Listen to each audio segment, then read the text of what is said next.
Hello friends, ઘણા બધા સ્ટુડન્ટના મારી ઉપર મેસેજ આવ્યા કે સર તમે એક્ઝામ્પલ નથી કરાયા. તો 7 માર્ક્સનો એક્ઝામ્પલ જે ચેપ્ટર 6માંથી 100% પૂછાય જ છે. દર વખતે પૂછાય છે આ એક્ઝામ્પલ. ડીઝલ પાવર પ્લાન્ટમાં આપણે પર કિલોવોટ અવર જે ખર્ચ થાય છે પ્રોડ્યુસ કરવા માટે, એ આપણે ખર્ચ શોધવાનો છે. એસ્ટિમેટિંગ, કોસ્ટિંગ અને કોન્ટ્રાક્ટિંગની અંદર આપણે એ ખર્ચ જે છે ફાઇન્ડ આઉટ કરવાનો છે.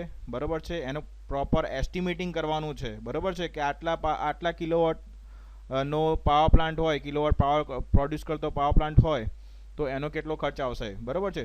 જો તમે ચેનલ પર નવા હોય તો ચેનલને સબસ્ક્રાઈબ કરી દેજો અને બાજુનું બેલ આઇકોન જે છે એની ઉપર ક્લિક કરી દેજો, જેથી આવનારા જેટલા બી વિડીયો છે એની નોટિફિકેશન આપને મળતી રહે. તો આપણે હવે ફટાફટ જે એક્ઝામ્પલ છે એને સોલ્વ કરવા તરફ જતા રહીએ ફ્રેન્ડ્સ. તો તમને રકમની અંદર આ પ્રમાણે કંઈક આપેલું હશે કે એક ડીઝલ પાવર પ્લાન્ટ 1800 કિલોવોટ ક્ષમતાનો છે, જેનો પીક લોડ અને લોડ ફેક્ટર અનુક્રમે 1700 કિલોવોટ અને 85% છે. હવે પીક લોડ કોને કહેવાય? તો તમને બધાને ખબર છે કે પીક લોડ એટલે આપણે ઉનાળો હોય તો વીજ વપરાશ છે વધારે જોઈએ છે અને શિયાળો હોય તો વીજ વપરાશ ઓછો જોઈએ છે. એટલે પીક લોડ કોને કહેવાય? તો જ્યારે ઉનાળો હોય, વપરાશ જ્યારે વધારે જોઈતો હોય એ વખતે કેટલા કિલોવોટ કન્ઝ્યુમ થાય છે? તો એ 1700 કિલોવોટ જે છે કન્ઝ્યુમ થાય છે. અને લોડ ફેક્ટર એટલે આપણે 100% કેપેસિટી નથી હોતી. પ્લાન્ટની કેપેસિટી ક્યારે 100% હોતી નથી. 85% લોડ જે છે હેન્ડલ કરી શકે છે. ઓકે, એટલે એ તમારે 85% જે આપી છે લોડ ફેક્ટર આપી છે. બરાબર છે. આ પ્લાન્ટનું પાવર જનરેશન ખર્ચ જે છે તમારે શોધવાનું છે. હવે એની અંદર આપણે મૂડીરોકાણનો જે ખર્ચ છે ફ્રેન્ડ્સ, એ કેટલો છે? 900 રૂપિયા પર કિલોવોટ. બરાબર છે. મીન્સ કે મૂડી રોકાણ આપણે કેટલું કર્યું છે? 1 કિલોવોટના 900 રૂપિયાનું મૂડી રોકાણ આપણે કર્યું છે. હવે આપણે બધી મૂડી આપણા ખિસ્સામાંથી તો રોકી નથી. આપણે શું કર્યું છે? બેંક જોડેથી લોન લીધી છે. તો એ મૂડી ઉપર વ્યાજ કેટલું લાગે છે? 10% લાગે છે. ઓકે, હવે આ પ્લાન્ટને રન કરવા માટે પાવર પ્લાન્ટ બનાવી દો એટલે એ કામ પતી જતું છે નહીં. પાવર પ્લાન્ટને ઓપરેટ કરવા માટેનો ખર્ચ કેટલો છે? 60,000 રૂપિયા ખર્ચ જે છે એ લાગે છે. ઓકે, હવે ડીઝલ પાવર પ્લાન્ટ છે એટલે ઓબ્વિયસલી ડીઝલનો યુઝ થતો હશે અને 1 કિલોવોટ પાવર પ્રોડ્યુસ કરવા માટે 0.4 લીટર જેટલું ડીઝલ જે છે એ વપરાય છે અને એ ડીઝલનો ભાવ જે છે એ 40 રૂપિયા પ્રતિ લીટર છે. બરાબર છે. ડીઝલનો ખર્ચો કેટલો છે? 40 રૂપિયા પ્રતિ લીટર. હવે આ જે છે ફ્રેન્ડ્સ એ ફ્યુઅલ આપેલું છે, તમને ફ્યુઅલનો વપરાશ આપેલો છે. ઓકે, તો સૌથી પહેલાં તો આપણે જે મૂડીરોકાણ જે છે, ટોટલ મૂડીરોકાણ આપણે કેટલું કર્યું છે એ આપણે ફાઇન્ડ આઉટ કરવું પડશે. તો ટોટલ મૂડીરોકાણ કેટલું કર્યું છે પ્લાન્ટની અંદર? તો પ્લાન્ટની અંદર આપણે કરેલું ટોટલ મૂડીરોકાણ જે છે એ કંઈક આ પ્રમાણે છે. તો આપણે ટોટલ અહીંયા તમે જોઈ શકો છો ફ્રેન્ડ્સ, પ્લાન્ટ જે છે એ કેટલી કેપેસિટીનો બનાવ્યો છે? 1800 કિલોવોટનો બનાવેલો છે. બરાબર છે. અને એ 1800 કિલોવોટ માટે આપણે મૂડીરોકાણ પર કિલોવોટ, 1 કિલોવોટ માટે મૂડીરોકાણ કેટલાનું છે? 900 રૂપિયાનું. તો 1800 કિલોવોટનો પાવર પ્લાન્ટ છે તો કેટલું મૂડીરોકાણ કર્યું હશે? તો આપણે 1.62 ગુણ્યા 10/6 જેટલું મૂડીરોકાણ ટોટલ કરેલું છે. ઓકે, તમારે શું કરવાનું છે? સિમ્પલ કે ભાઈ 1 કિલોવોટ માટે મારે 900 રૂપિયાનું રોકાણ કરવું પડે. તો 1800 એ કેટલાનું? તો 1800 ગુણ્યા 900. બરાબર છે. તો એ પ્લાન્ટનું તમને મૂડીરોકાણ આપેલું છે. ઓકે, હવે આ મૂડીરોકાણ આપણે કર્યું છે તો એ આપણા ઘરના પૈસા તો કાઢ્યા નથી. આપણે બેંક જોડે તો શું લીધું છે? લોન લીધી છે. બરાબર છે. તો એની ઉપર વ્યાજ કેટલું છે? 10%. તો ફ્રેન્ડ્સ આ મૂડી ઉપર વ્યાજ જે છે 10% તમને આપેલું છે. તો 110 રૂપિયા વ્યાજ થાય. 110 રૂપિયા વ્યાજ થાય. બરાબર છે. 110 રૂપિયા વ્યાજ થાય. તો કે આ તમને જે આપેલું છે કેટલું છે તમારું મૂડીરોકાણ? 1.62 ગુણ્યા 10/6 એ કેટલા? તો અહીંયા 1.62 ગુણ્યા 10/6 તમને કેટલું મળશે? તો 10/6 ગુણ્યા 1.62 ગુણ્યા 10/100 એ તમારું શું થશે? મૂડી ઉપરનું વ્યાજ થશે. તો મૂડી ઉપરનું વાર્ષિક વ્યાજ દર, વાર્ષિક તમને વ્યાજ દર આપેલું છે ફ્રેન્ડ્સ. કેટલું આપેલું છે? તો કે આપણે અહીંયા કર્યું એ પ્રમાણે 1.62 ગુણ્યા 10/6 ગુણ્યા 10 ને ભાગ્યા 100. ઓકે, તો એનો આપણે કેલ્ક્યુલેટરમાં તમે હિસાબ કરી લેજો તો તમને અહીંયા આપણે 2 ઘાત છે એ માઇનસ થઈ જશે. તો 162 ગુણ્યા 10/3 રૂપિયા તમને મૂડી ઉપરનું વ્યાજ મળશે. આટલી વસ્તુ તમને ખબર પડી જાય. મૂડીરોકાણ આપેલું હોય, અહીંયા તમારે એક્ઝામ્પલ સ્ટાર્ટ ક્યાંથી કરવાનો છે? તો મૂડીરોકાણનો ખર્ચ અને અહીંયાથી કિલોવોટ પકડવાના છે. ઓકે, બંને પકડીને બંનેનો ગુણાકાર કરશો એટલે તમને મૂડીરોકાણનું ટોટલ પહેલાં મૂડી મળી જશે. હવે મૂડી ઉપરનું વ્યાજ ફાઇન્ડ આઉટ કરવાનું છે એટલે વ્યાજ ફાઇન્ડ આઉટ આપણે કરી દઈશું. તો અહીંયા તમારું પહેલું સ્ટેપ છે ફ્રેન્ડ્સ એ અહીંયા પતી જાય છે. હવે સેકન્ડ સ્ટેપ છે તમારું વાર્ષિક પાવર ઉત્પાદન. આપણે આ જે છે પાવર પ્લાન્ટ એનું વાર્ષિક પાવર ઉત્પાદન કેટલું થાય છે? તો જો અહીંયા આ તો પ્લાન્ટની તમને ટોટલ કેપેસિટી આપેલી છે કે પ્લાન્ટ 100% તમારો વર્ક કરતો હોય તો આટલું પાવર પ્રોડ્યુસ થાય. પણ અહીંયા આપણો પીક લોડ કન્ડિશન કેટલી છે કે પ્લાન્ટ ઉપર મેક્સિમમ આપણે 1700 કિલોવોટ પ્રોડ્યુસ કર્યા છીએ અને એફિશિયન્સી લોડ ફેક્ટર કેટલો છે 85% જેટલો જ છે. એટલે પ્લાન્ટ આપણે 100% યુટિલાઇઝ કરતા નથી. 100% યુટિલાઇઝ થાય તો 1800 કિલોવોટ મળે છે, પણ અહીંયા 85% જેટલો જ યુટિલાઇઝ થાય છે. તો વાર્ષિક પાવર ઉત્પાદન તમને કઈ રીતે મળશે? તો અહીંયા 1700 કિલોવોટ તમને જે આપેલું છે એ 1700 હવે અહીંયા પર્સન્ટેજ આપેલું છે, તો 85 ભાગે તમારે શું કરવું પડશે? 100 કરવું પડશે. એટલે મેં ડાયરેક્ટ અહીંયા 0.85 લખ્યા છે, બરાબર છે. અને અહીંયા કિલોવોટ જે છે, બરાબર છે, એ આપણે અહીંયા આગળ એ પર અવર આપેલા છે. એટલે આપણે શું, એ દિવસના કેટલા કલાક હોય? 24 કલાક હોય, અને ટોટલ દિવસ કેટલા હોય? 365. તો આ બંનેનું મલ્ટિપ્લિકેશન કરશો એટલે તમને 8760 મળશે. તો ફ્રેન્ડ્સ, અહીંયા વાર્ષિક પાવર ઉત્પાદન જે છે એ કઈ રીતે આવ્યું તમને ખબર પડી ગઈ હશે, બરાબર છે. તો ટોટલ કિલોવોટ અવર પર યર આવી ગયું, જો અહીંયા આગળ પર યર આવી ગયું, બરાબર છે. તો અહીંયા હવર જે હતું એને આપણે કન્વર્ટ કરી દીધું પર યરમાં. ઓકે, પર યરમાં કન્વર્ટ કરવા માટે શું કરવાનું? તો 24 × 365 આ તમારે યાદ રાખવાનું છે. ઓકે, નેક્સ્ટ હવે આપણે જોવાનું છે કે ફ્યુઅલ વપરાશ.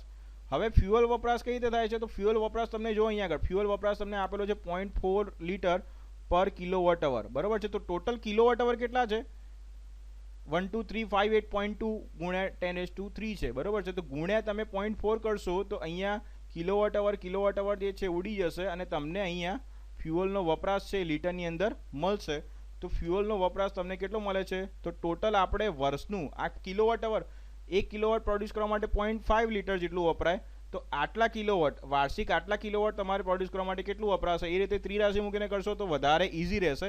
તો 0.4 મલ્ટીપ્લાય બાય કરશો એટલે તમને અહીંયા કિલોવોટ, તમને જે લીટર જે છે ફ્યુઅલ વપરાશ એ લીટરની અંદર આટલું મળશે, 5063.28 multiply by 10⁻³ litre per year, બરાબર. મીન્સ કે એક વર્ષની અંદર આટલા લીટર ડીઝલ જે છે એ વપરાય છે. ઓકે, તો તમને ફ્યુઅલ વપરાશ મળી ગયો. ઓકે, સ્ટાર્ટ આપણે ક્યાંથી કર્યું હતું? પહેલું પ્લાન્ટનું મૂડીરોકાણ, પછી એનું વ્યાજ આવી ગયું, પછી સીધા આવી જવાનું છે તમારે ફ્યુઅલ વપરાશ ઉપર. ઓકે, તો ફ્યુઅલ વપરાશ જે છે એ ફાઇન્ડ આઉટ કરવા માટે આપણે ટોટલ પહેલાં પ્લાન્ટની કેપેસિટી કેટલી છે એ ફાઇન્ડ આઉટ કરવાની છે. તો પહેલાં પીક લોડ અને લોડ ફેક્ટર ઉપરથી તમારે વાર્ષિક પાવર ઉત્પાદન કેટલું થાય છે ફાઇન્ડ આઉટ કરી દેવાનું, અને પછી આવી જવાનું ફ્યુઅલ વપરાશ ઉપર. ઓકે, તો આટલું તમારે 3 સ્ટેપ પતી ગયા અહીંયા. હવે આપણે આગળ જોઈએ. હવે પ્લાન્ટને રન કરવા માટે વાર્ષિક ફ્યુઅલ ખર્ચ વપરાશ તમને મળી ગયો.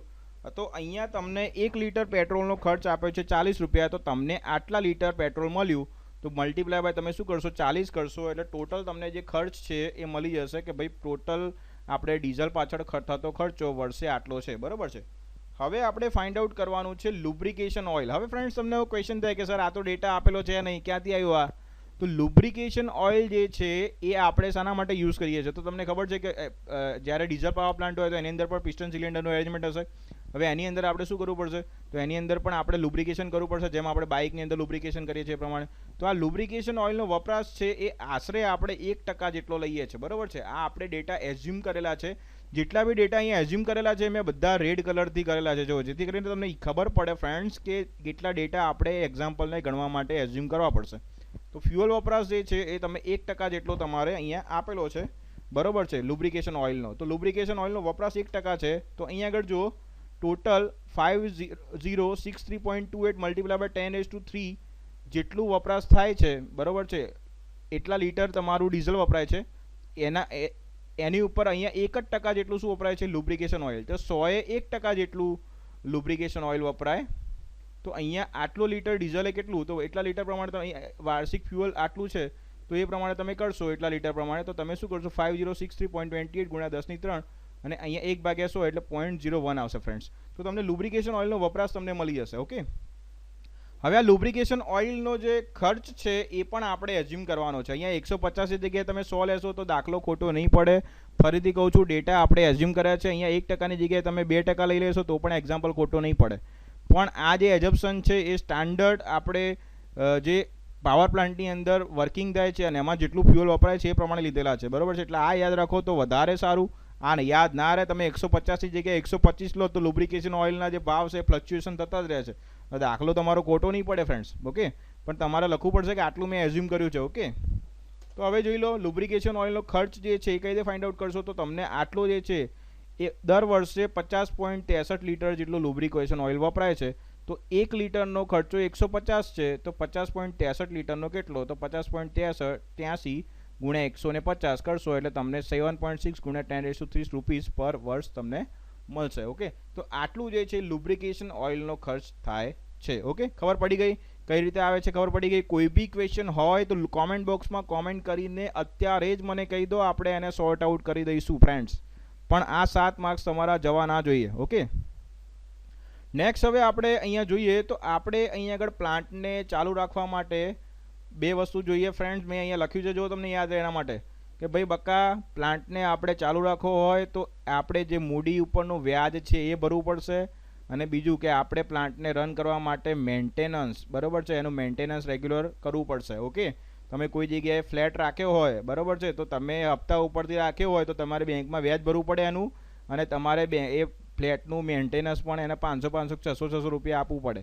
એટલું તો તમારે ફિક્સ આપવું જ પડે, બરાબર છે. એની પર તમારે એટલું યાદ રાખવાનું છે. તો અહીંયા આગળ ફિક્સ મેન્ટેનન્સ કેટલું છે? 10,000 રૂપિયા છે, બરાબર છે. જે બિલ્ડર તમારા જોડે મકાનમાં પહેલાં જાઓ ગુસ્સો એ પહેલાં લઈ લે છે, એ જ રીતે ડીઝલ પાવર પ્લાન્ટની અંદર પણ વર્ષે 10,000 રૂપિયા તો ફિક્સ તમારે મેન્ટેનન્સ થાય જ છે. તો એની ઉપરથી આપણે અહીંયા બે વસ્તુ તમારે નો સરવાળો કરીશું, વ્યાજ પ્લસ મેન્ટેનન્સ. તો અહીંયા 10,000 છે અને આપણે અહીંયા લખી દીધા છે, અને મૂડી રોકાણ પરનું વ્યાજ છે એ તમે આપણે આગળ ફાઇન્ડ આઉટ કરી દીધું છે. 162 ગુણ્યા 10^3 પ્લસ 10 મલ્ટીપ્લાય બાય 10^3. ઓકે, તો આ જે છે એ તમારો ફિક્સ કોસ્ટ આવી ગયો, બરાબર છે.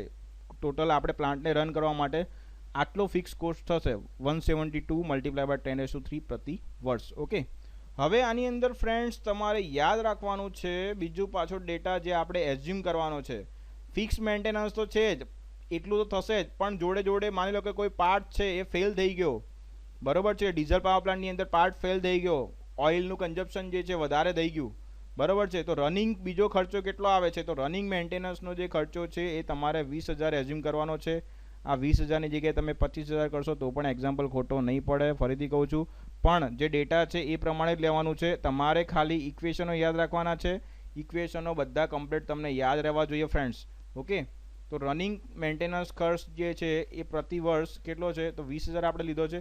અને પ્લાન્ટને ચલાવવા માટે બે પ્રકારના ખર્ચા આવે, એક આવે ફિક્સ અને બીજો આવે ઓપરેટિંગ. તો પ્લાન્ટને ચલાવવા માટે, ઓપરેટ કરવા માટેનો જે ખર્ચો છે એ કેટલો છે? 60,000. આ 60,000ની અંદર તમારે વર્કર્સની સેલરીઝ છે એ બધું જ આની અંદર આવી ગયું. ઓપરેટ કરવા માટે જે બી વસ્તુની જરૂર પડે છે, બરાબર છે, એ બધો જ ખર્ચો આની અંદર આવી ગયો. મટીરિયલ લાવવાનું હોય તો મટીરિયલ, વર્કરની સેલરી, બધો ઓપરેટિંગ ખર્ચની અંદર 60,000 રૂપિયા આવી ગયો છે. ઓકે, તો અહીં આગળ જે છે એ તમારે કુલ વેરિયેબલ ખર્ચ મારે ફાઇન્ડ આઉટ કરવો હોય તો કેટલો છે વેરિયેબલ ખર્ચ? વેરિયેબલ ખર્ચ એટલે જો ફ્યુઅલ જે છે, વેરિયેબલ કેમ આપણે કેમ વેરિયેબલ કીધું આને? તો ફ્યુઅલનો જે ખર્ચો છે એ પણ ફ્યુઅલમાં પણ વધઘટ થઈ શકે છે, લુબ્રિકન્ટ છે એમાં પણ વધઘટ થઈ શકે છે, રનિંગ ખર્ચો છે એમાં પણ વધઘટ થઈ શકે છે, અને ઓપરેટિંગ ખર્ચ છે એમાં પણ વધઘટ થઈ શકે છે. આ ચાર વસ્તુ એવી છે. લુબ્રિકેશન કેટલું થશે એ બી તમને ખબર ના હોય. રનિંગ મેન્ટેનન્સ ખર્ચ કેટલો આવશે એ પણ તમને ખબર ના હોય. પ્લાન્ટને ઓપરેટ કરવાનો ખર્ચ કેટલો આવે છે એ પણ તમને પરફેક્ટ આપણે કહી શકીએ નહીં. એટલે આપણે શું કર્યું? એ 4/4નો સમેશન કર્યો. આપણી જોડે 4/4ની વેલ્યુ છે. ફ્યુઅલ ખર્ચ આપણે આગળ ફાઇન્ડ આઉટ કરી દીધો છે, બરાબર છે. 20 25 202531.2 મલ્ટીપ્લાય બાય 10^3. લુબ્રિકેશનનો ખર્ચો જે છે એ પણ આપણે ફાઇન્ડ આઉટ કર્યો છે 7.6 મલ્ટીપ્લાય બાય 10^3 પ્રતિ વર્ષ, બરાબર છે. રનિંગ કોસ્ટ જે છે એ આપણે અહીંયા લઈ લીધું છે કે ભાઈ 20,000 રૂપિયા, બરાબર છે. અને નેક્સ્ટ છે રનિંગ ખર્ચ, પછી ઓપરેટિંગ ખર્ચ એ તમારી જોડે છે 60,000 રૂપિયા. તો ફ્રેન્ડ્સ આ તમારે ઇક્વેશન જે છે એ યાદ રાખવાનું છે. ફિક્સ કોસ્ટનું ઇક્વેશન જે છે એની અંદર તમારે શું લેવાનું છે? વ્યાજ પ્લસ મેન્ટેનન્સ. કઈ રીતે યાદ રહેશે? તો પ્લાન્ટની અંદર આપણે, તમને ખબર છે, આપણે જે મકાન આપણે લીધું હોય તો મકાનની અંદર આપણે વ્યાજ અને મેન્ટેનન્સ બંને ભરીએ છીએ. તો એની ઉપરથી આ તો યાદ રહી જશે. આ યાદ રાખવા માટે શું કરશો? તો પ્લાન્ટની અંદર શું શું વપરાય છે? રનિંગ ખર્ચ કયો કયો થાય? તો સિમ્પલ વસ્તુ છે યાર, ડીઝલ છે એ વપરાય. પછી રન કરવા માટે પિસ્ટન ઉપર તેનું યાદ રહેશે લુબ્રિકેશન, બરાબર છે. પછી પ્લાન્ટને રન કરવા માટે રનિંગ ખર્ચો જે આવે, અને ઓપરેટિંગ ખર્ચ મીન્સ કે વર્કરની સેલરીને, આ બધાનો સરવાળો કરશો એટલે તમને વેરિયેબલ ખર્ચ જે છે મળી જશે. તો અહીંયા તમને ટોટલ વેરિયેબલ ખર્ચ છે ફ્રેન્ડ્સ એ મળે છે 202618.8 ગુણ્યા 10^3 પ્રતિ વર્ષ, બરાબર છે. હવે આપણે આગળ જોવાનું છે ફ્રેન્ડ્સ કે આની અંદર કુલ વાર્ષિક ખર્ચની અંદર તમને ખબર છે કે વાર્ષિક ખર્ચ જે છે એમાં ફિક્સ કોસ્ટ અને વેરિયેબલ કોસ્ટ બંનેનો આપણે શું કરીએ છીએ? સરવાળો કરીએ છીએ. તો બંનેનો સરવાળો કરી દઈશું. તો આની ઉપરથી તમને ફાઇનલ જે વાર્ષિક ખર્ચ જે છે એ મળે છે તમને 202790.8 ગુણ્યા 10^3 રૂપિયા પ્રતિ વર્ષ, બરાબર છે. મીન્સ કે આટલો વાર્ષિક ખર્ચો થાય છે. ઓકે, હવે આપણે અહીંયા પાવર જનરેશન ખર્ચ ફાઇન્ડ આઉટ કરો પ્રતિ યુનિટ. તો કેટલો ખર્ચો થયો છે એ અહીંયા તમે જોઈ શકો છો કે કુલ કેટલો ખર્ચો થયો છે એ અને આપણે પાવર કેટલો પ્રોડ્યુસ કરીએ છીએ એ બંનેનો રેશિયો લઈ લેશો તમે ફ્રેન્ડ્સ, તો તમને પાવર જનરેશન પ્રતિ યુનિટ, બરાબર, પાવર એક યુનિટ જનરેટ કરવા માટે કેટલો ખર્ચ થાય છે એ તમને મળી જશે. મીન્સ કે અહીંયા તમને ટોટલ ખર્ચ આપેલો છે, બરાબર છે, અને આ ટોટલ ખર્ચામાંથી આપણે કેટલા યુનિટ પ્રોડ્યુસ કરીએ છીએ. ઓકે, તો એ છે વાર્ષિક પાવર ઉત્પાદન. ઓકે, તો આ બંને આપણે આગળ ફાઇન્ડ આઉટ કરેલું છે, બંનેનો આપણે રેશિયો લઈ લઈશું. તો તમને અહીંયા ફ્રેન્ડ પાવર જનરેશન જે છે એ 16 રૂપિયા પ્રતિ કિલોવોટ અવર મળશે. હવે ફ્રેન્ડ્સ તમારે અહીંયા જોવાનું છે પાવર જનરેશન ખર્ચ પ્રતિ કલાક, બરાબર, પ્રતિ કલાક તમારે કેટલો પાવર જનરેટ થશે. તો એના માટે જો અહીંયા તમને આ જે છે પાવર જનરેશન ખર્ચ પ્રતિ કલાક તમારે શોધવો હોય તો શું કરશો, તો આ તમારે પ્રતિ વર્ષ આપેલો છે, બરાબર છે. તો પ્રતિ વર્ષ આપેલો છે, તો વર્ષને આપણે કલાકની અંદર કન્વર્ટ કરવું હોય તો એક વર્ષની અંદર કેટલા દિવસ આવે, 365, બરાબર છે, અને એક દિવસની અંદર કેટલા કલાક આવે, 24. તો અહીંયા તમારે 365 ગુણ્યા 24 મીન્સ કે અહીં આગળ 8760, બરાબર, 8760 આ બંનેનો ગુણાકાર કરશો તો તમને આટલું મળશે. એના વડે તમે ડિવાઈડ કરશો તો તમને પાવર જનરેશન ખર્ચ પ્રતિ કલાક મળશે. આ જે મળે છે તમને એ શું મળે છે, પ્રતિ વર્ષ મળે છે. ઓકે, તો એ પ્રમાણે તમે કરશો તો તમને પ્રતિ કલાક પાવર જનરેશનનો જે ખર્ચ છે એ મળી જશે. ઓકે, તો આ પ્રમાણે તમારે એક્ઝામ્પલ છે વર્ષના 365 દિવસ હોય અને 24 કલાક પ્રમાણે તમે કેલ્ક્યુલેટ કરવા જાઓ તો 8760 કલાક થશે, બરાબર છે. તો તમારે પાવર જનરેશન ખર્ચ જે ફાઇન્ડ આઉટ કરવાનો હતો પ્રતિ કલાક એ તમને મળી જશે. ઓકે, ઇક્વેશનો કયા કયા યાદ રાખવાના છે, ફરીથી એકવાર ક્વિક રિવિઝન કરી લઈએ આપણે ફટાફટ. એકવાર ક્વિક રિવિઝન કરી લઈએ કયા કયા ઇક્વેશનો યાદ રાખવાના છે, ફરીથી જોઈ લઈએ એકવાર. તો તમને આ એક્ઝામ્પલ આપણે અહીંથી ચાલુ કર્યો હતો, બરાબર છે. ફર્સ્ટ કેસ આ યાદ રાખવાનો છે, વ્યાજ ખર્ચ કેટલો છે, બરાબર છે. તો પહેલાં તો ટોટલ કેટલું મૂડીરોકાણ કર્યું એની ઉપર કેટલું વ્યાજ આવ્યું, બરાબર છે. પછી આપણે વર્ષે કેટલું ઉત્પાદન કરીએ છીએ એ યાદ રાખવા માટે અહીંયા આ બંનેનો ગુણાકાર કરવાનો અને આપણે આ જે તમને કિલોવોટ અવર છે એને આપણે વર્ષની અંદર કન્વર્ટ કરવા માટે 24 ગુણ્યા 365 વડે ગુણવાનું છે. એના પછી ફ્રેન્ડ્સ ફ્યુઅલ વપરાશ ઉપર આવી જવાનું છે. અહીંયા આગળ સીધો ત્રીજો પોઈન્ટ ઉપર ફ્યુઅલ વપરાશની અંદર તમારે આ પ્રમાણે મલ્ટિપ્લિકેશન કરીને આપણે આગળ કર્યું. એના પછી તમારે યાદ શું રાખવાનું છે, તો અહીંયા યાદ તમારે એ રાખવાનું છે,